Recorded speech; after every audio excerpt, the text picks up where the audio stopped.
Hi everyone. ఈ వీడియోలో degree English Kakatiya university semester 3 stopping by woods అనే snowy evening by Robert Frost. ఇక్కడ మనకి 4 స్టాంజర్స్ ఉన్నాయి. So each stanza containing 4 lines. So this is a quatrain. So total 4 quatrains in the poem. So let's see rhyme scheme చూద్దాము.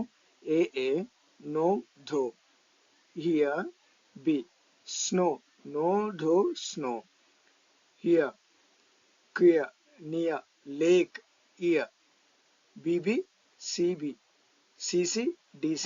So last stanza, same rhyme, DD, DD, deep, keep, sleep, sleep. So DD, DD. So this is a rhyme scheme. So let's try to understand the poem line by line explanation చూద్దాం. Woods అంటే mean యుద్ధం, a small forest, trees growing close together. So ఒక చిన్న అడవి, అట్లా చెట్లన్నీ గుబురుగా పెరిగిన ప్రాంతము ఒక ఫారెస్ట్, ఒక అడవి అని అర్థం. So woods. సో ఇక్కడ స్పీకర్ తన హార్స్ పైన అక్కడి నుంచి వెళ్తుంటే whose woods these are I think I know. So ఇందులో పోయము ఒక క్వశ్చన్ ఆఫ్ ఓనర్షిప్ తో స్టార్ట్ అవుతుంది. So the poem starts with question of ownership. So ఇక్కడ ఈ వుడ్స్ కి, ఈ ఫారెస్ట్ కి, ఈ ప్రాంతం ఏదైతే ఉందో ఆ ప్రాంతానికి ఎవరు ఓనర్ అనే విషయం తనకు తెలుసు అంటున్నాడు స్పీకర్. సో ఇక్కడ దీనిలో ఏంటంటే the speaker is entering some one else land, వేరే ఒకరి యొక్క ప్రాంతానికి అతను ఎంటర్ అయ్యాడనమాట. సో ఇక్కడ మనకి his house is in the village though. So speaker ఏమంటున్నాడు, అతని ఇల్లు ఎక్కడ ఉంది, సమీప గ్రామంలో ఉంది. అంటే ఇక్కడ ఆ ప్రాంతంలో, ఆ అడవిలో, ఆ చెట్లలో అక్కడ ఓనర్ ఈస్ అబ్సెంట్, ఓనర్ లేడు. So he safely in the village. So village లో ఉన్నాడు అనమాట. సో ఇక్కడ దీనివల్ల మనకి పోయేట్కి ఏమవుతుందంటే ఈ ఓనర్ అక్కడ ఆ ప్రాంతం లేకపోవడం వల్ల స్పీకర్ కి ఒక సెన్స్ ఆఫ్ ప్రైవసీ దొరికినట్టు అనిపిస్తుంది. సో ఎందుకంటే అక్కడ ఎవరు తాను ఈ బ్యూటీని చూస్తున్న విషయాన్ని ఎవరు ఆ ఓనర్ కి తెలియదు అని అనుకుంటున్నాడు అనమాట. So next, he will not see me stopping here. So ఇక్కడ traveller or speaker pauses with horse, తన గుర్రంతో అక్కడ కొద్దిసేపు ఆగుతాడు. So the speaker he pauses with horse beside snowy woods at dusk. So ఈ కొద్దిగా సాయంత్రం సమయం చీకటి పడే వేళ అతను అక్కడ ఆగుతాడు తన గుర్రం పైన. సో ఇక్కడ ఎవరు, he will not see me stopping here అంటే ఇక్కడ ఓనర్ ఎవరైతే ఉన్నారో ఈ ప్రాంతానికి, ఈ వుడ్స్ కి అతను చూసే అవకాశం లేదు. సో ఎందుకంటే he knows that owner lives in village. So ఇతను ఓనర్స్ ఇక్కడ లేడు, విలేజ్ లో ఉండడం తెలుసు కాబట్టి ఇక్కడ తన ఆయన విషయం కూడా అతనికి తెలియదు. To watch his Woods fill up with snow. So ఇక్కడ ఓనర్ అక్కడ ఇంట్లో ఉన్నాడు కాబట్టి ఇతన్ని ఫిజికల్ గా చూసే అవకాశం లేదు కాబట్టి స్పీకర్ అక్కడ ఉన్న ఆ వుడ్స్ మొత్తం స్నోతో నిండిపోయింది, ఫిల్ అప్ విత్ స్నో. తను ఆగి అక్కడ ఆ బ్యూటీని ఆస్వాదిస్తున్నాడు. ఆ విషయము ఆ ఫారెస్ట్ యొక్క, ఆ వుడ్స్ యొక్క ఓనర్ కి తెలియదు, ఎందుకంటే he is in the village. So ఆ విధంగా స్పీకర్ ఆ యొక్క బ్యూటీని ఎంజాయ్ చేస్తూ ఉన్నాడు అనమాట. So next, my little horse must think it queer. So queer means strange and unusual, వింతగా తోయడం, వింతగా. So my little horse must think it queer to stop without a farm house near. Farm house, home on farm, ఆ వ్యవసాయ ప్రాంతంలో ఇల్లు ఉండడాన్ని farm house అంటారు. So అది ఎందుకంటే ఆ ఇంట్లో ఇల్లు ఉంటే అక్కడ వామ్ వెచ్చగా ఉంటుంది, సేఫ్ గా ఉంటుంది. సో అటువంటిది ఫామ్ హౌస్. సో ఇక్కడ తన చిన్న లిటిల్ హార్స్ ఏమని అనుకుంటుంది, ఇక్కడ పోయేట్ ఇమాజిన్ చేస్తున్నాడు. ఏమని అంటే he imagines what the horse must think. Horse ఏమైనా అనుకుంటుండొచ్చు అని, as if the animal can judge the situation. So దాని ద స్టాప్ ఇక్కడ ఆగిపోయాడు. సో స్పీకర్ ఆగిపోయాడు. The stop feels unusual. Queer means unusual, strange, because there is no farm house near. అక్కడ farm house ఏమీ లేదు, అయినా ఇక్కడ ట్రావెలర్ స్పీకర్ ఆగిపోయాడు అని తన గుర్రం అనుకుంటుండొచ్చు అని తను అనుకున్నాడు అనమాట. సో ఇక్కడ ఫామ్ హౌస్ దేనికి అంటే వామ్త్, లైట్ అండ్ సేఫ్టీ కోసం. మరి ఇక్కడ ఏ చూస్తే అక్కడ ఫామ్ హౌస్ లేదు, మరి సేఫ్టీ కోసం ఆగాడో ఎందుకోసం ఆగాడో తెలియదు. కాబట్టి తన లిటిల్ హార్స్ ఇది ఇది ఒక స్ట్రేంజ్ గా, అన్యూజువల్ గా అనుకుంటుండొచ్చు ఎందుకు ఇక్కడ ఆగాడని. So next, between the woods and frozen lake. So the darkest evening of the year. So between the woods and frozen lake, ఇక్కడ మనకి రెండు కోల్డ్ స్పేసెస్ ఉన్నాయి. వుడ్స్ అలాగే ఫ్రోజన్ లేక్, గడ్డ కట్టిన సరస్సు ఉన్నాయి. సో రెండింటి మధ్యలో ఉన్నాయి. అంటే ఒక side woods on one side, ఇంకొక side a frozen lake on other side. So రెండింటి మధ్యలో ఇతను ప్రయాణం చేస్తూ ఉన్నాడు, అక్కడ ఉన్నాడు అనమాట. తర్వాత ఈ రెండు కూడా కోల్డ్ స్పేసెస్.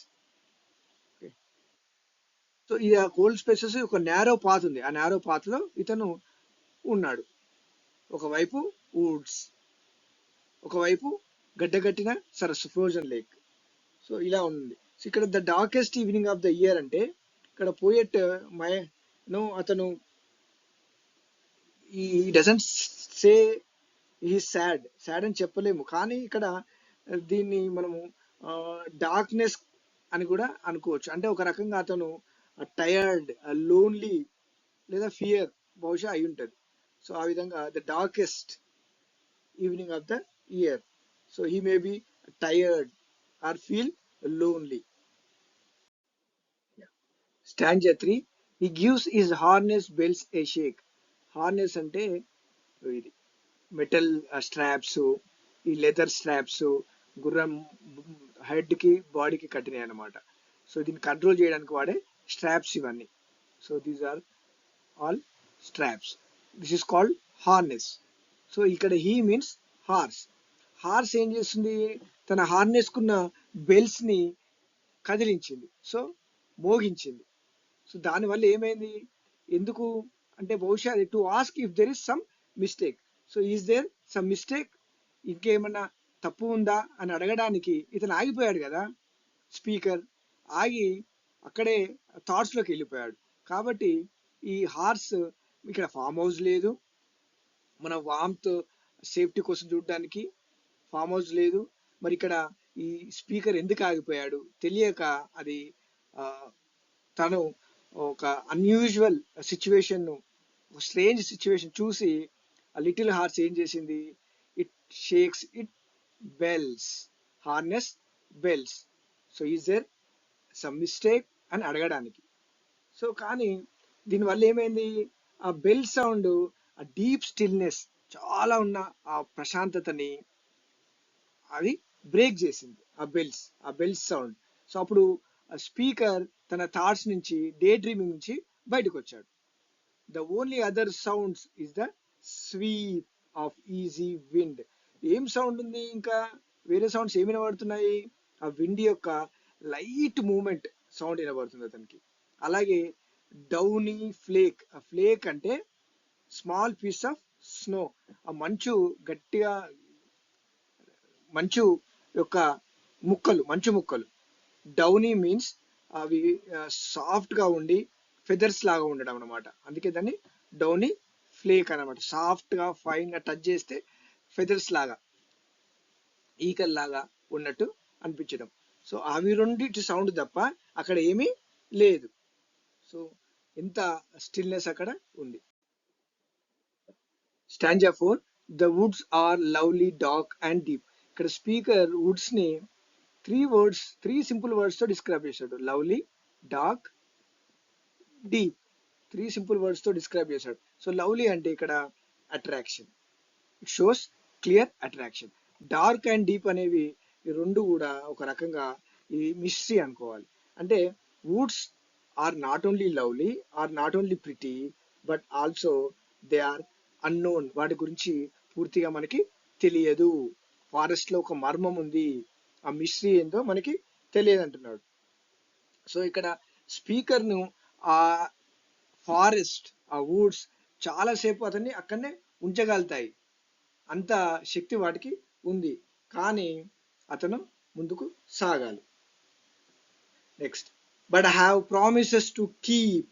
ఇక్కడ మనకి ఈ లైన్ తోటి కంప్లీట్ గా డైరెక్షన్ చేంజ్ అవుతుంది, పోయే ఒక డైరెక్షన్. కానీ బట్ కానీ స్పీకర్ ఏం చేస్తాడు, ఈ రిమెంబర్స్ ప్రామిసెస్ టు కీప్. అతను అక్కడే ఉంటే కుదరదు, అతను కొన్ని విషయాలు గుర్తుకొచ్చాయి. ప్రామిసెస్ అంటే కమిట్మెంట్స్, డ్యూటీస్, అతని కర్తవ్యాలు ఉన్నాయి, అతని పనులు ఉన్నాయి, అవన్నీ పూర్తి చేయాలి. కాబట్టి అతను ఏం చేయాలి, అక్కడ ఉంటే కుదరదు, ముందుకు కదలాలి. ఇక్కడ ప్రామిసెస్ అంటే ఏంటంటే it means duties to other people, ఏదైనా పని చేయడం, లేదా ఫ్యామిలీ, లేదా work, and duty to the self, తన కోసం పనులు కావచ్చు, ఏదైనా పర్సనల్ గోల్స్ కావచ్చు, ఎన్నైనా అనుకోవచ్చు. ఇక్కడ ప్రామిసెస్ ఏందో మనకి పోయేటి కూడా ఇవ్వలేదు. సో ఏ విధంగా అనుకోవచ్చు, ఫ్యామిలీ కావచ్చు, వర్క్ కావచ్చు, డ్యూటీస్, తన డ్యూటీస్ కావచ్చు, ఇంకేమైనా పర్సనల్ గోల్స్ కావచ్చు. సో కానీ అతను ఇక్కడ ఎక్కువసేపు ఉండలేడు, ఎందుకంటే ఈ హ్యాస్ ప్రామిసెస్ టు కీప్. కొన్ని రెస్పాన్సిబిలిటీస్ ఉన్నాయి అతనికి, కొన్ని కమిట్మెంట్స్ ఉన్నాయి, కొన్ని పనులు ఉన్నాయి, కొంత కర్తవ్యం ఉంది. కాబట్టి అతను ముందుకు సాగాలి దానికోసం. And miles to go before I sleep, and miles to go before I sleep. So ఇక్కడ మైల్స్ టు గో అనేది మనకి డిస్టెన్స్ అండ్ ఎఫర్ట్ ని చూపిస్తుంది. ఈ last two lines repeated, these two lines are repeated. ఇక్కడ మనకి అంటే ఇప్పుడు పోయేటి ఈ స్పీకర్ చివరగా అతను miles to go before I sleep. ఇక్కడ స్లీప్ అంటే డెత్ కావచ్చు, ఓకే. ఇక్కడ మైల్స్ టు గో అంటే అతని జర్నీ ఇక్కడ ఆగిపోదు, ఇంకా ముందుకు సాగాలి, ఓకే. సో ఇక్కడ స్లీప్ అనేది ఒక రకంగా rest at the end of the journey కావచ్చు, అంటే అతని ప్రయాణంలో చివరి కావచ్చు స్లీప్ అనేది. లేదు అంటే అది ఒక రకంగా డెత్ కూడా కావచ్చు, అంటే ఫైనల్ జర్నీ అనమాట అది. సో ఈ విధంగా ఫైనల్ రెస్ట్ ఆఫ్ డెత్ ఏదైనా అయి ఉంటుంది. అందుకే ఇక్కడ డార్క్ అండ్ డీప్ అని అనొచ్చు speaker. So the speaker leaves a beauty behind, not because it is wrong, but because life still asks him to move. ఇక్కడ స్పీకర్ బ్యూటీని వదిలేస్తాడు, ఇక ఆస్వాదించాడు, కానీ ఇక్కడ ఎక్కువసేపు ఉండలేకపోతున్నాడు, ముందు గదాలి. ఎందుకంటే అతనుకి లైఫ్ ముందు గదలమని చెప్తుంది, అంటే నువ్వు చాలా పనులు చేసే ఉంది, చాలా ప్రామిసెస్ ఫుల్ఫిల్ చేసే ఉంది, చాలా డ్యూటీస్ చేసే ఉంది. సో యు మూవ్ ఆన్, ముందుకు వెళ్ళు. సో నీ జీవితంలో ఇంకెన్నో పనులు చేసేది ఉంది, సో ఈ జర్నీ కొనసాగించు అని చెప్తుంది అనమాట. అందుకే and miles to go before I sleep. Robert Frost was a famous American poet. అతని పోయమ్స్ ఎక్కువగా రియల్ సిచ్యువేషన్స్, రస్టిక్ లైఫ్, గ్రామీణ ప్రాంత జీవనాన్ని, పల్లెటూరి వాతావరణాన్ని, కంట్రీ సైడ్ ఆ ల్యాండ్స్కేప్, చుట్టుపక్కల ఆ కంట్రీ సైడ్ లో ఉన్న బ్యూటీని, ఆ ల్యాండ్స్కేప్ ని ఎక్కువగా చిత్రీకరిస్తాడు. సో ఈ was awarded Pulitzer prize for poetry 4 times, 4 సార్లు అతనికి పులిట్జర్ ప్రైజ్ అతని పోయిటరీకి వచ్చింది. సో ఇక్కడ ఇది 1922లో రాయబడింది, పబ్లిష్ చేయబడింది 1923లో. పబ్లిష్ చేయబడిన కలెక్షన్ పేరు న్యూ హ్యాంప్షైర్. ఈ కలెక్షన్స్ లో, ఈ సంపుటిలో అతని ఈ స్టాపింగ్ బై వుడ్స్ అనే స్నోయి ఈవినింగ్ అనే పోయం పబ్లిష్ చేయబడింది. సో మనకి సర్ఫేస్ లెవెల్లో పైన సింపుల్ స్టోరీగా కనిపిస్తుంది, ఒక ట్రావెలర్ వెళ్తూ ఉంటే స్నోఫాల్ ని వాచ్ చేస్తూ అక్కడ ఆగిపోయాడని, వుడ్స్ చూసుకుంటూ ఆగిపోయాడని కనపడుతుంది. కానీ దాంట్లో ఉన్న మీనింగ్ ఎలా ఉంటుందంటే ప్రొఫౌండ్ మీనింగ్ ఉంటుంది. సో ఎందుకంటే అది డ్యూటీ పైన, నేచర్ పైన, మొరాలిటీ పైన ఇది ఒక meditation. Okay, next, fast uses highly structured format that feels entirely natural and effortless when read allowed. ఇది 4 స్టాంజాలు ఉన్నాయి ఇందులో. ప్రతి ఒక్క స్టాంజాలో 4 lines ఉన్నాయి, అందుకే 4 lines ఉన్న స్టాంజాను క్వార్టరైన్స్ అంటారు. Rhyme scheme AABA, BBCB, CCDC, DD. So ఈ పోయం మనకి టైటిల్ మనకి ఏమి ఇంట్రడ్యూస్ చేస్తుందంటే setting and main action of the poem. ఇది ఎక్కడ జరుగుతుంది అనేది మనకు తెలిసిపోతుంది. స్టాపింగ్ బై వుడ్స్, ఒక ఫారెస్ట్ దగ్గర ఆ రోజు స్నో ఈవినింగ్, ఆ రోజు అక్కడ ట్రావెలర్ ఆగాడు అని, స్పీకర్ ఆగాడు అని.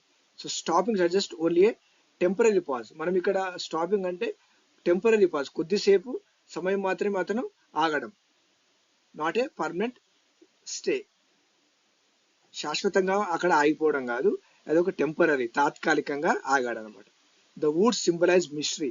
వుడ్స్ ఎట్లున్నది, ఇప్పుడు మనం డార్క్ అండ్ డీప్ అన్నాం, అందుకే మిస్టరీ అన్నాడు. ఇప్పుడు డార్క్ అండ్ డీప్ అంటే mystery, unknown. We do not know about much about the woods. ఆ వుడ్స్ గురించి మనకు పూర్తిగా తెలియదు. But they are lovely, beauty ఉన్నాయి, lovely, solitude and sometimes death or eternal rest, ఇవన్నిటిని సింబలైజ్ చేస్తున్నది. The snow evening creates an atmosphere of silence, calmness and reflection. ఆ మంచు కురిసే సాయంత్రం ఎటువంటి అట్మాస్ఫియర్ క్రియేట్ చేస్తుంది? సైలెన్స్, కామ్నెస్, ప్రశాంతత, ఇటువంటి అట్మాస్ఫియర్ ను క్రియేట్ చేస్తుంది. సో అందుకే టైటిల్ ఏముంది? Prepares readers for both physical journey and the symbolic journey of life. మనం ఈ పోయం టైటిల్ చూస్తే ఇది ఫిజికల్ జర్నీ అలాగే సింబాలిక్ జర్నీ ఆఫ్ లైఫ్, జీవిత ప్రయాణానికి కూడా ఒక ప్రతీక అని తెలుస్తుంది. Robert Frost stopping by woods and snow evening tells the story of a lone traveller. ఒక ఒంటరి ప్రయాణికుడు riding through a quiet forest at dusk on the winter solstice. So winter లో ఒక ఒంటరి ప్రయాణికుడు గుర్రం పైన ఆ క్వైట్ ఫారెస్ట్, ప్రశాంతంగా ఉన్న మనుషులు ఎవరూ లేని ఆ అడవి గుండా సాయంత్రం పూట వెళ్తున్న సీన్ అది మనకి ఆ కథను చెప్తుంది. ద స్పీకర్ పాజెస్, ఆగాడు ఒక దగ్గర, బై ఎ ఫారెస్ట్ అనే స్నో ఈవినింగ్. ఏమి? Mesmerised by the serene scene of falling snow. Mesmerised, so అతను బాగా ఆ మంచు కురుస్తున్న ఆ సీన్ ని చూసి, ఆ దృశ్యాన్ని చూసి, ఆ ప్రశాంతమైన దృశ్యాన్ని చూసి మెస్మరైజ్ అయిపోయాడు, చాలా అనుభూతికి గురయ్యాడు. The winter, the speaker and the stillness of the woods, he reflects on the allure of the moment. ఆ క్షణం గురించి అతను ఆలోచించాడు. Noting that the woods belong to someone who lives in the village and will not see him stopping here. So ఇక్కడ ఆ Woods ఎవరివి, ఆ forest ఎవరిది, ఆ ఏరియా ఎవరిది అంటే ఒక వ్యక్తిది. అతను తనకు తెలిసి ఉంటాడు. అతను ఎక్కడుంటాడు? విలేజ్ లో ఉన్నాడు, ఇప్పుడు ఊర్లో ఉన్నాడు. సో అతను, నేను ఆగిన విషయం అతనికి ఏమాత్రం తెలియదు. సో ఎందుకంటే ఇతను అక్కడ ఆగి ఆ సీన్ ఆఫ్ ఫాలింగ్స్ ను, ఆ మంచు కురుస్తున్న దృశ్యాన్ని అనుభూతి చెందుతున్నాడు అనమాట. The imagery emphasises solitude, peace and the timeless charm of nature. So మనకి ఇక్కడ ఇమేజరీ కనిపిస్తుంది. ఈ దృశ్యం అంతా కూడా ఒంటరితనం, సాలిట్యూడ్, ప్రశాంతత, so timeless charm of nature. So ప్రకృతి యొక్క చామ్, ప్రకృతి యొక్క గొప్పతనము, ఆ ప్రకృతి యొక్క అందాన్ని ఆస్వాదిస్తున్న అతను. The silence is broken only by the soft sound of wind. So ఆ సైలెన్స్ ఎట్లా బ్రేక్ అవుతుంది అంటే ఆ విండ్ సౌండ్, అలాగే స్నో ఫ్లేక్స్, ఆ మంచు పలకలు పడుతుంటే ఆ సైలెన్స్ బ్రేక్ అవుతుంది అన్నమాట. అలాగే స్పీకర్స్ యొక్క లిటిల్ హార్ట్స్ కూడా షేకింగ్ ఇట్స్ హార్నెస్ బెల్స్, తనకున్న ఆ లెదర్ పట్టీలుతో ఉన్న బెల్స్ ఏవైతే ఉన్నాయో, హార్నెస్ కళ్యాలు ఉన్నాయో, కళ్యాలకు సంబంధించిన బెల్స్, కళ్యాం అంటాం కదా, దాని బెల్స్ ను మోగించి అది స్పీకర్ ను మళ్ళీ రిమైండ్ చేస్తుంది, ప్రాక్టికల్ లైఫ్ లోకి రా, నువ్వు ఇమాజినేషన్ లో ఉన్నావు అని. Signalling that stopping in the cold wilderness without a near by farm house is unusual. ఇక్కడ ఫార్మ్ హౌస్ ఏమీ లేదు, నువ్వు ఇక్కడ ఉండడం, నిలబడడం అన్యూజువల్. ఓకే, అసాధారణం, ఇది సాధారణమైనది కాదు, ఇది స్ట్రేంజ్, వింతగా అనిపిస్తుంది నాకు. ఇక్కడ ఇంత చల్లగా ఏరియాలో ఇక్కడ ఫామ్ హౌస్ ఏమీ లేదు, నువ్వు ఇక్కడ నిలబడడం ఏమాత్రం నాకు గమ్మత్తుగా అనిపిస్తుంది అని చెప్పేసి తన హార్నెస్ బెల్స్ ని మోగించి ఆ స్పీకర్ ని మళ్ళీ ఈ లోకంలోకి తీసుకొచ్చింది. అని deeper level the poem explore the tension between the temptation of total rest and the weight of human obligation. So ఇక్కడ పోయట్, ఇది పోయం ఏం చెప్తుంది అంటే స్పీకర్ అక్కడ రెస్ట్ తీసుకొని ఆ దృశ్యాలను ఆస్వాదిస్తున్నాడు, కానీ అతనికి హ్యూమన్ ఆబ్లిగేషన్ ఉంది, మనుషులు చేయాల్సిన కొన్ని పనులు ఉన్నాయి. సో అందువల్ల అక్కడ ఎక్కువసేపు ఉండలేకపోతున్నాడు, ముందుకు కదలాల్సి వస్తుంది. So the woods represent an alluring escape from the demands of society. So ఇక్కడ వుడ్స్ ఏం రిప్రజెంట్ చేస్తున్నాయంటే అక్కడ పీస్ఫుల్, క్వైట్ పీస్ ఉంది, ఒక dark, it's place of dark, మనకి బయట ఉన్న వాడికంటే ఇక్కడ ఒక ప్రశాంతత అది కనిపిస్తుంది. However the speaker resist this hypnotic pull. So ఇది హిప్నాటిక్ పుల్ అంటున్నాడు, ఎందుకంటే ఇది ఆ సెరైన్ అద్భుతమైన స్నో ఫాలింగ్, ఆ వుడ్స్, తర్వాత ఫ్రోజన్ లేక్ చూసి అతను మంత్రముగ్ధుడు అయిపోయాడు ఆ బ్యూటీకి. అది ఒక హిప్నటైజ్ అయిపోయాడు అతను, మెస్మరైజ్ అయిపోయాడు. అక్కడి నుంచి బయటపడ్డాడు. ఇప్పుడు బయటపడి ఏమని, that they have social duties and commitments to honour. So నాకు ఇంకా కొన్ని పనులు ఉన్నాయి, కమిట్మెంట్స్ ఉన్నాయి, ప్రామిసెస్ ఉన్నాయి, ఆ ప్రామిసెస్ ను నేను ఫుల్ఫిల్ చేయాలి, పూర్తి చేయాలి. సోషల్ డ్యూటీస్ ఉన్నాయి, కొన్ని కర్తవ్యాలు ఉన్నాయని గుర్తు తెచ్చుకొని ముందుకు సాగుతాడు. So the famous repeated closing lines, and miles to go before I sleep shift the poem from a simple night journey to profound statement about life. So ఈ line and miles to go before I sleep అనేది ఒక night journey అనే అనుకోకుండా ఇది జీవితం పైన ఉన్న ఒక గొప్ప స్టేట్మెంట్ అంటున్నాం. ఎందుకంటే repeated and miles to go before I sleep symbolise many duties. So అది మనకి ఏమి ప్రతీక, చాలా డ్యూటీస్ చేయాల్సి ఉంది, చాలా ఛాలెంజెస్ లైఫ్ లో మనం ఎదుర్కోవాల్సి ఉంది. So you must complete before the end of life. So అతని జీవితం ముగిసేంత లోపల చాలా కర్తవ్యాలు నిర్వర్తించేది, చాలా పనులు చేసే ఉంది, కమిట్మెంట్స్ ఉన్నాయి, promises to keep and miles to go before I sleep. So ఇక్కడ స్లీప్ అంటే లాస్ట్ ఇట్లా డెత్ కావచ్చు. సో అంటే ఎండ్ ఆఫ్ హిస్ లైఫ్, అంటే అతను చనిపోయే లోపల చాలా పనులు చేసేది ఉంది అని చెప్పడం. Thank you very much.